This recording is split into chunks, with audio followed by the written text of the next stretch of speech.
capacitor, olha só que interessante, 16 microfarad, tá vendo aqui?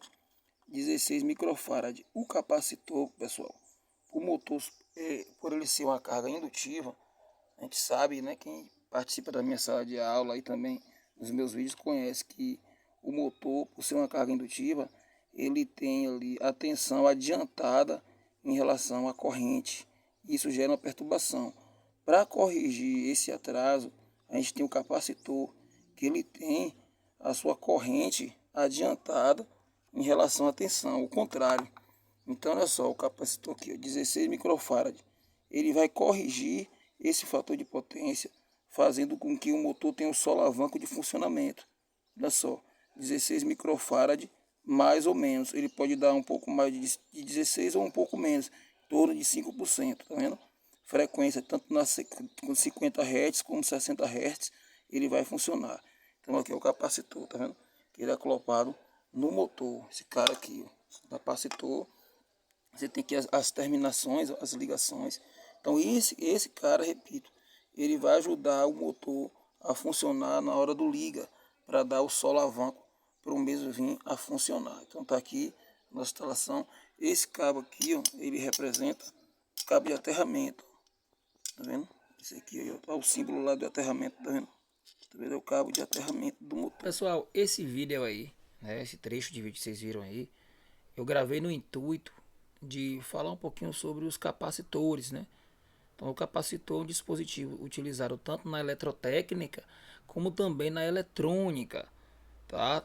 Todos têm a função de armazenar energia. Ele armazena energia.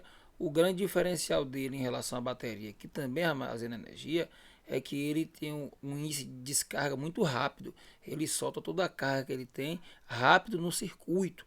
A gente sabe também que existem vários tipos de capacitores no tocante à sua composição física.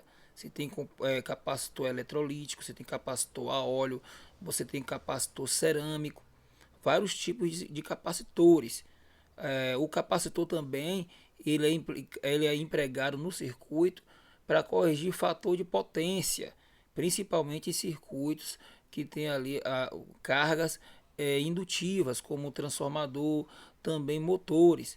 A gente observa que nos motores, como eu falo nesse vídeo aí, ele acumula o motor, por ser bobinado, ele tem um atraso da corrente em relação à tensão. E isso gera perturbações, gera uma corrente de sentido oposto e vai trafegando no lado oposto do condutor, da corrente que está no condutor. E isso é manifesto em queda de tensão na rede. Para corrigir esse fator de potência, a gente aplica na retaguarda do circuito um capacitor.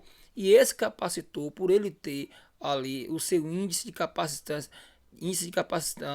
injetando de vez a sua carga no motor, ele vai fazer com que o motor tenha aquela rotação inicial. Então o capacitor é utilizado também em circuitos que exige demanda alta de corrente de energia, também em sons de alta potência utilizado capacitores.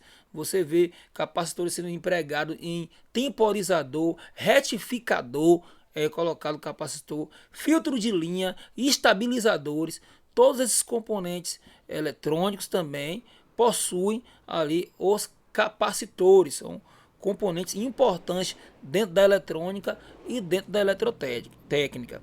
No nosso vídeo que você vê aí, eu mostro a importância dele no motor, porque sem o capacitor o motor funciona fraco. E quando eu falo de motor, direcione o seu pensamento, canalize seu pensamento para qualquer equipamento que o possui. Você muitas vezes pensa que não tem motor em casa, mas você tem. Você tem um liquidificador, você pode ter uma batedeira que o pessoal usa para fazer bolo. Você também tem ventilador. Então todos esses componentes são feitos por motores e lá sim estão os capacitores. Claro, cada um específico para aquele circuito. O capacitor ele é específico para aquele circuito.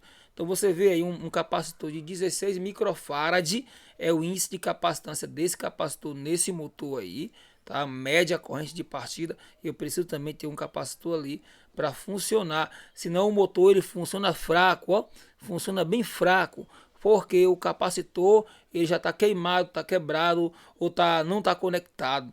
Isso acontece muito.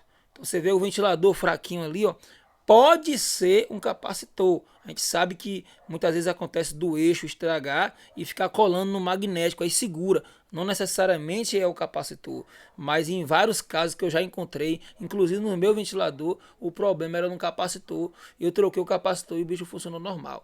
Então eis aí o nosso trabalho. Eu sou Tom Winner e vocês estão no canal da informação.